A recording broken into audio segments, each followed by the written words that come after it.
Quand je pense, mes amis, que nous avons grandi à l'ombre de la désescalade nucléaire et des traités anti-prolifération d'armes atomiques, on était heureux, c'était le bonheur. Je ne sais pas si vous vous souvenez, ceux qui ont connu les années 70, les babacools allemands avec leurs autocollants derrière leur combi Volkswagen, halte nucléaire, oui, mais c'est fini. C'est terminé les années de l'illusion du rétrécissement de la planète nucléaire. Vous le savez, Poutine et ses 5 ou 6 000 têtes nucléaires ne pensent qu'à augmenter son parc. Les Chinois, qui n'avaient que quelques centaines de têtes nucléaires, d'ogives nucléaires, en produisent, en fabriquent. Je ne vous parle pas des Coréens, je ne vous parle pas bien évidemment des Iraniens. Les Français, leurs 300 têtes nucléaires, un peu moins 290, font un peu pâle figure, quoi. On continue à dire, nous en France, que ça suffit. Mais voilà-t-il pas, mesdames, messieurs, que les Américains repartent à la charge. Donald Trump repart à la charge sur les essais nucléaires et sur la fabrication de nouvelles ogives atomiques. Oui, regardez ces images. Alors, je ne sais pas si elles vous rappellent quelque chose. Ce sont des images d'archives. C'est en 92. Ce sont les derniers essais nucléaires réalisés par les États-Unis. On était sous George Bush. George Bush père, attention, ça nous paraît de l'histoire. Sur le traditionnel site du Nevada, ça pourrait recommencer, ça pourrait être finalement l'actualité parce que Donald Trump veut les relancer, ces essais nucléaires, vous venez de le dire, et il veut effectivement aller plus loin. Depuis Ronald Reagan, les États-Unis n'ont plus augmenté leur stock d'armes atomiques. Donald Trump voudrait augmenter ce stock atomique. Donc, effectivement, on est sans doute en train de changer d'air sous l'Amérique de Donald Trump. On en parle avec, effectivement, nos invités. Autour de la table, il y a le grand Grégory Phillips, mesdames, messieurs. Bonjour Grégory. Pas de petite blague sur votre coupe de cheveux aujourd'hui, vous avez vu, je suis d'une sobriété exemplaire, on parle du nucléaire, on est sobre. Isabelle Saporta, bonjour, pas de petite blague vous non plus sur votre coupe de cheveux, vous avez vu. Ça, il n'y a pas grand-chose à faire. Renaud Pila, j'aurais pu en faire une, je ne la fais pas. Voilà. Nivine Potros est avec nous. Et nous sommes avec le général Benoît Durieux, qui doit se dire, mais où est-ce que je suis tombé? Enseignant à Paris Panthéon-Assas et ancien directeur du prestigieux Institut des hautes études de défense nationale. Bon, Grégory Phillips, premier point. On fait le point peut-être avec vous sur ce qui se passe aux États-Unis. Que se passe-t-il là? Nivine, alors racontez-nous factuellement, on commence avec vous, effectivement, c'est le plus indiqué. Que se passe-t-il aux États-Unis? Qu'est-ce que c'est que ce projet concrètement de Donald Trump de relancer le nucléaire militaire en Amérique? Alors, selon nos confrères américains, Donald Trump s'apprête en réalité à prendre 2 décisions historiques. La première, c'est donc de relancer les essais nucléaires, vous l'avez dit, mais surtout d'augmenter le nombre de têtes nucléaires dont disposent les États-Unis. Ce serait tout simplement une première depuis près de 40 ans. Alors, on peut se demander pourquoi cette décision? Parce que jeudi dernier, le 5 février précisément, un verrou a sauté. Jusqu'à présent, les États-Unis et la Russie s'étaient engagés à ne pas augmenter leur arsenal nucléaire, sauf que ce traité, qui est d'ailleurs baptisé New Start, il a expiré jeudi dernier. Il prévoyait de limiter à 1550 têtes d'ogives nucléaires, celles qui étaient disponibles par chaque pays. Alors, Vladimir Poutine, voyant que le texte a expiré, il a tout simplement proposé de le prolonger. Mais le président Donald Trump n'a pas donné suite. Pourquoi? Tout simplement parce que Donald Trump a peur. Il n'a pas peur que la Russie augmente le nombre de têtes nucléaires dont elle dispose. Non. Donald Trump, il a peur de la Chine. Il a peur que Pékin devance Washington sur le terrain des armes nucléaires. Alors aujourd'hui, si on prend les derniers chiffres disponibles, on estime que les Américains ont environ 5200 ogives nucléaires, quasiment 5500 pour les Russes. Les Chinois n'en ont que 624. Sauf que, c'est très important, selon le Pentagone, les Chinois pourraient rattraper leur retard. D'ici 10 ans, Pékin pourrait disposer de 1500 têtes. Parce qu'aujourd'hui, en Chine, on produit 100 nouveaux missiles nucléaires par an. 100 nouveaux missiles nucléaires par an. Ça inquiète bien évidemment Donald Trump au point de relancer cette course au nucléaire. Ça pourrait passer très concrètement par l'ajout de nouveaux ogives nucléaires à bord de sous-marins, les sous-marins de la classe Ohio, qui auraient donc beaucoup plus de têtes nucléaires que ce qui est le cas aujourd'hui. Évidemment, tout ça ne serait pas sans conséquence, puisque la Chine, la Russie pourraient y voir un signal et aussi décider tout simplement d'intensifier leur production nucléaire. C'est extrêmement inquiétant. Mais, mesdames, messieurs, franchement, j'ai envie de dire, ce thème que nous évoquons maintenant écrase tout ce que nous avons évoqué depuis le début de Brunet sans fil tout à l'heure. Vous imaginez qu'on a déjà sur Terre de quoi faire exploser la planète très, très largement, peut-être 10 fois, 20 fois, 100 fois, on ne sait rien.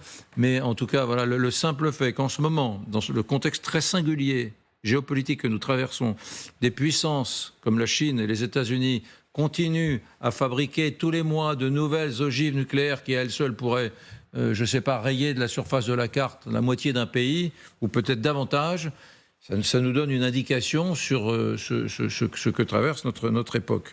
Bon, il est en train de nous faire basculer dans une autre ère, Donald Trump. C'est escalatoire, comme on dit maintenant, c'est le mot à la mode. Hein. Vous voulez que je vous inquiète encore un peu plus ? Allez-y. L'horloge de l'apocalypse, vous savez, chaque début d'année, au mois de janvier, vous avez une organisation non gouvernementale composée de scientifiques qui calcule à combien de temps on est de la fin du monde, en fonction des risques, notamment nucléaires. On est à minuit moins 85 secondes. En janvier 2026. Ouais. Alors qu'il y a un an, c'était il y a quelques minutes. On avait quelques minutes. On a perdu 4 secondes par rapport à l'année précédente secondes. Et quelques minutes par rapport aux années précédentes. Donc on est quand même dans un monde où on n'est pas très loin de l'apocalypse, pour reprendre ce terme-là. Pourquoi ? Notamment parce qu'il y a cette course nucléaire, Nivine l'a très bien expliqué, Américains et Russes étaient tenus, entre guillemets, par ce traité New Start. Bon ben voilà, il est caduc. Et donc, il n'a pas été renouvelé. Chacun fait un peu ce qu'il veut. Alors, il y a encore le traité de non-prolifération qui a été signé par 191 pays. Mais est-ce que demain, Trump ne va pas dire finalement, les États-Unis, on a signé ce TNP et on s'en retire. Non, oui, vous avez raison. Tout ça est quand même très inquiétant. Et là, on parle d'États qui, évidemment, ont un nombre important d'ogives. On ne parle pas des États qui cherchent à avoir l'arme nucléaire. Enfin, l'Iran, vous avez bien vu que c'était un sujet absolument central en ce moment. Général Benoît Durieux, c'est compliqué quand on est militaire général comme ça de regarder sereinement ce problème de la prolifération nucléaire, parce que tout ça n'a pas de sens. Tout ça n'a pas de sens. Moi, je suis un peu d'accord avec vous. C'est-à-dire que je ne vois pas bien, j'ai du mal à imaginer les raisons qui aujourd'hui poussent Donald Trump aux annonces qu'il a faites, notamment s'agissant de l'augmentation de l'arsenal. Sauf peut-être, mais il faudrait creuser des raisons de politique intérieure. C'est un peu la seule raison que je vois. Ça va servir évidemment à rien du tout d'avoir 7000 au lieu de 5000. Les Chinois peuvent peut-être en construire, on n'en sait rien. Mais ça se construit pas comme des voitures ou des petits pains. Juste une question, les 5500 ogives nucléaires annoncées par exemple par les Russes, certaines sont très anciennes. Est-ce qu'on sait aujourd'hui s'il s'agit de 5500 bombes atomiques qui sont toutes en état de fonctionnement ? Ça c'est la vraie question, et vous pouvez la poser pour la Russie, mais vous pouvez aussi la poser pour les États-Unis. Et de fait... Et pour la France, on peut se la poser ou... Alors, beaucoup moins, et je vais essayer d'expliquer pourquoi. En réalité, effectivement, les États-Unis n'ont pas fait d'essai depuis 1992. Les ogives nucléaires, c'est des matières radioactives, donc ça vieillit. Et donc, il y a un moment où, en réalité, il faut faire de l'entretien, où il faut changer la matière, où il faut renouveler les têtes. Et il faut, pour bien comprendre, il faut regarder ce qu'a fait la France. Vous vous rappelez que François Mitterrand avait décidé d'arrêter les essais, que quand il est élu, Jacques Chirac décide de reprendre les essais. À Mururoa, il décide de procéder à 6 essais. Et en fait, ce que lui ont dit à ce moment-là les scientifiques qui s'occupent de ça, ils lui ont dit « Monsieur le Président, si vous voulez que nous continuions à avoir une dissuasion nucléaire crédible sans essai, il faut nous autoriser à faire quelques essais pour que nous mesurions très précisément ce que nous avons besoin de savoir pour ensuite pouvoir concevoir des armes nucléaires durables, robustes, qui vont durer. Et ça, a priori, les États-Unis ne l'ont pas fait. Donc je pense qu'ils sont dans une situation en réalité assez délicate et que peut-être leurs ingénieurs militaires ou équivalents ont dit au président, il faut à tout prix qu'on fasse des essais, sinon nos armes ne sont plus...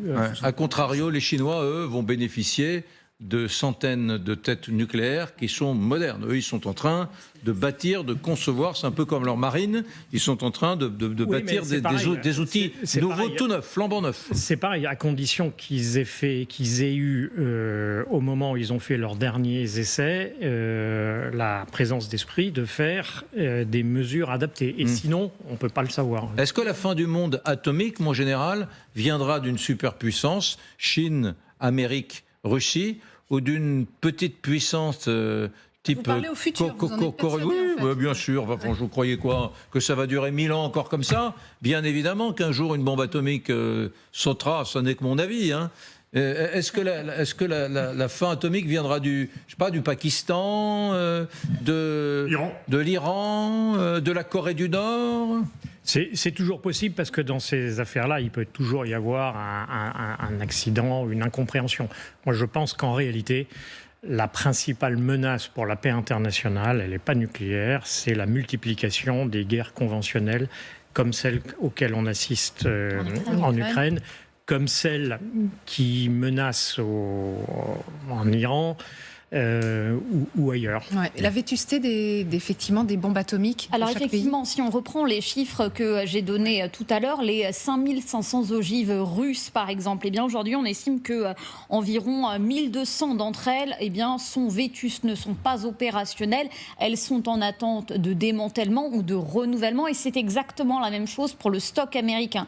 Sur les 5200 ogives nucléaires américaines, eh bien là aussi c'est quasiment 1500 qui sont vétustes. En fait, si on prend uniquement les têtes nucléaires qui sont aujourd'hui dans des vecteurs, qui sont prêtes à être déployées, bien côté russe, on est à environ 1700 et c'est exactement le même nombre pour les Américains. Donc à stock égal, à tête nucléaire opérationnelle égale, les Américains et les Russes en fait sont au même niveau. Et ce que disait Eric est très juste. En revanche, le stock chinois, c'est uniquement des ogives qui sont neuves et qui sont opérationnelles. 100% du stock chinois peut être redéployé aujourd'hui un peu partout dans le monde. Ce n'est pas le cas pour le stock russe, ce n'est pas le cas non plus pour le stock américain. C'est un tiers seulement qui l'est. Et Isabelle Saporta, vous avez vu ce film qui a fait, j'allais dire un scandale, qui a provoqué beaucoup d'émotions, diffusé sur Netflix, de Catherine Bigelow, A House of Dynamite,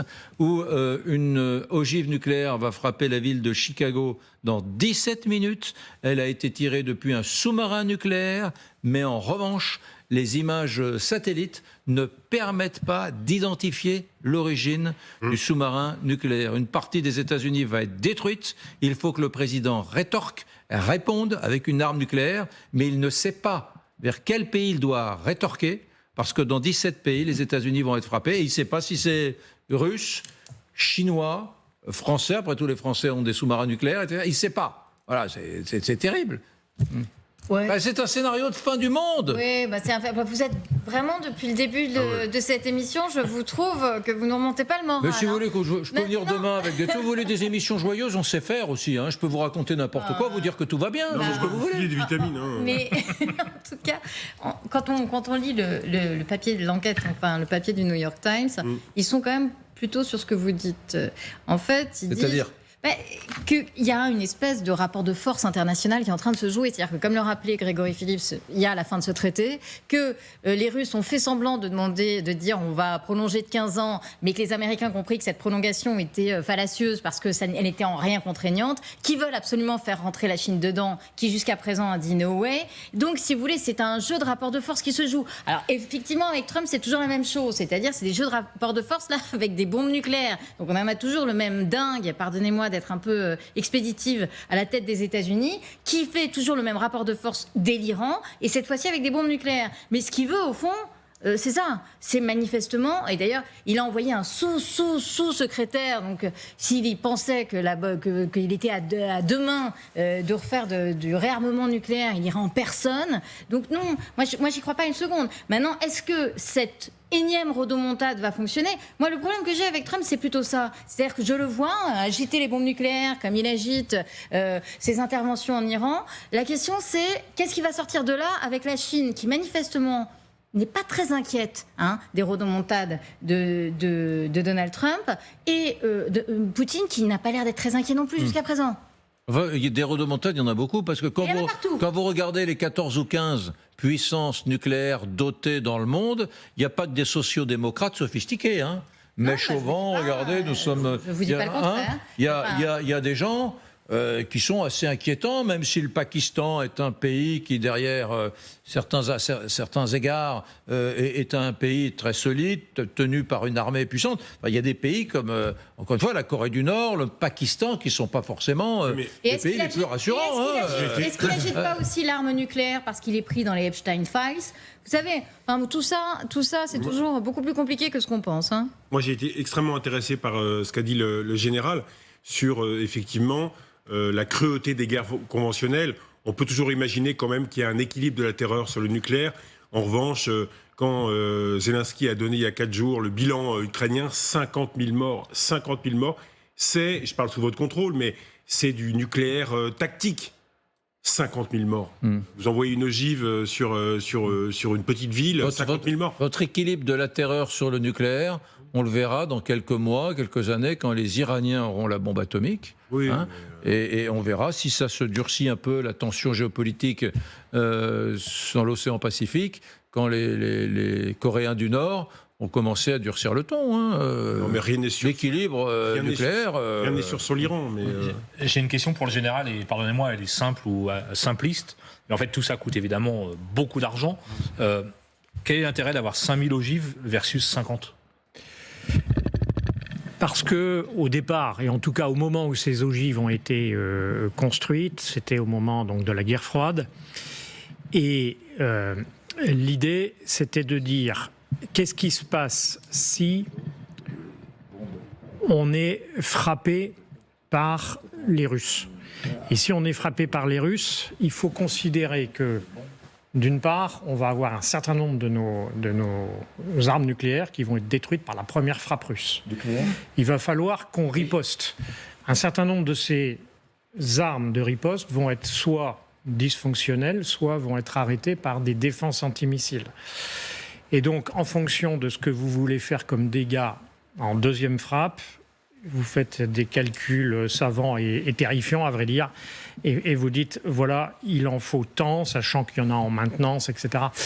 Voilà. Et puis surtout, il y a eu un moment où, en plus, les États-Unis avaient une politique de défense qui consistait à dire on doit être capable de mener 2 guerres majeures à la fois. Et donc, vous arrivez à des chiffres absolument invraisemblables. Ouais. Donc, mesdames, messieurs, si vous nous rejoignez, 2 informations capitales en matière de course au nucléaire.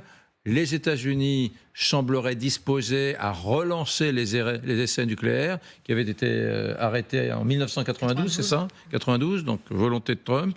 Et la deuxième chose, encore moins rassurante, les États-Unis sont plutôt dans un souhait affirmé de relancer la production d'ogives nucléaires. Je vous repose la question, Général Benoît Durieux, cas d'école, vous qui avez été le patron de l'Institut des hautes études de défense nationale, cas d'école, ce film-là, The House of Dynamite, qui est sorti il y a quelques mois sur Netflix, de Catherine Bigelow, qui explique ce cas où, imaginons que la France, comme dans ce film-là, soit visée par un tir nucléaire qui vienne toucher une grande capitale régionale française dans 17 minutes. On sait d'où est partie l'ogive nucléaire. Elle est partie d'un sous-marin immergé, dont on ne connaît pas la provenance. Est-il russe ? Est-il chinois ? Est-il coréen ? Est-il américain ? Tout est possible. On ne le sait pas. Le président doit rétorquer, mais il ne sait pas sur qui. D'ailleurs, la fin du film, on ne la connaît pas. Le film s'arrête au moment où le président des États-Unis prend la décision de réponse. On fait quoi ? Alors, moi, une première remarque, d'abord, je trouve que le scénario n'a pas beaucoup de sens. Parce que, à quoi ça va servir de tirer sur Strasbourg ou sur Paris si vous ne dites pas pourquoi vous allez tirer, si ce n'est pas un scénario de coercition. Premier point. Et deuxième point, même si on accepte de rentrer dans ce scénario, moi, la très ferme recommandation que je ferai au président, c'est surtout de ne pas tirer au hasard sur plusieurs États, au cas où ça serait l'un d'entre eux. À quoi ça servirait À quoi ça servirait? On sera attaqué, mais pas de réplique dans un premier temps. Si vous ne savez pas qui vous attaque, c'est quand même mieux. Surtout que l'arme nucléaire, c'est quand même pas... anodin. C'est quand même pas anodin. Non, je pense que... C'est possible, compte tenu aujourd'hui de la nature des lieux de tir, qui sont très souvent des sous-marins nucléaires, lanceurs d'engins, immergés profondément dans les océans et dont on ignore l'endroit où ils se trouvent, il est possible qu'un pays soit touché par une bombe atomique, une ogive nucléaire, sans savoir d'où elle vient? D'abord, les pays qui disposent de missiles balistiques tirés à partir de sous-marins nucléaires, il n'y en a quand même pas énormément. Donc ça restreint quand même... États-Unis, Russie, Chine, France, Angleterre. France, et le Royaume-Uni, qui en plus a des missiles dont la double clé est détenue par les Américains. Donc en réalité, ils ne sont pas absolument autonomes.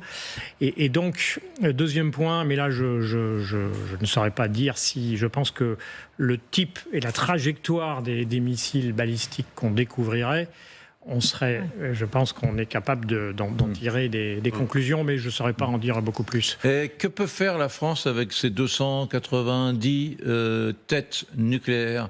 Est-ce que l'arsenal dont nous disposons permettrait de raser totalement un pays ennemi qui voudrait nous détruire? Je sais pas moi, imaginons que pour des raisons géopolitiques qui nous échappent aujourd'hui, dans quelques années, la Chine, la Russie s'en prennent à la France. Dernier des résistants européens contre les grands empires, par exemple. Est-ce qu'avec nos 2 sous-marins nucléaires en mer, il n'y en a que 2 qui sont en permanence en mer, est-ce qu'avec nos 2 sous-marins nucléaires en mer, c'est tout, est-ce qu'on pourrait détruire les principales villes d'un pays ennemi? Alors en fait, il y a 4 sous-marins, mais il y en a un en mer, mais il est possible d'en faire appareiller plusieurs si nécessaire. Je vois pas très bien, d'abord, encore une fois, la crédibilité qu'aurait une menace russe ou chinoise de nous bombarder avec des armes nucléaires. Premier point. Deuxième point, la logique de la dissuasion nucléaire, c'est pas tellement celle-là. C'est de dire à un agresseur, quel qu'il soit, écoutez, vous faites ce que vous voulez, mais si vous continuez, on peut vous frapper. Et ça vous fera beaucoup plus mal que tout ce que vous allez perdre, beaucoup plus que ce que vous pourriez gagner en nous soumettant, par hypothèse. Et donc, la question n'est pas tellement de savoir si on le ferait d'ailleurs, la question est de savoir si l'adversaire va penser qu'on est capable de le faire. Et s'il a un doute. Il va peut-être... C'est ça la logique de la dissuasion. Est-ce qu'un jour, il y aura des pays voyous, des pays assassins, qui seront dotés? Obtenir une bombe atomique, c'est encore difficile, on le voit, avec l'Iran, qui se bat pas à pas depuis des années, qui l'obtiendra sans doute sûrement un jour prochain. Mais est-ce que demain, des organisations terroristes, des États voyous, proches de l'Iran, par exemple, est-ce que demain, le Hamas, le Hezbollah, pourraient disposer d'armes atomiques? Attendez. Ouais, c'est possible, mais quand on est copain avec l'Iran... Ça a été tous les scénarios des films d'Hollywood depuis 30 ans, mais en réalité, je ne pense pas que ce soit très crédible. D'accord. Merci beaucoup d'avoir répondu à nos questions. Peut-être rassuré ou pas encore? Non. L'avenir appartient aux pessimistes.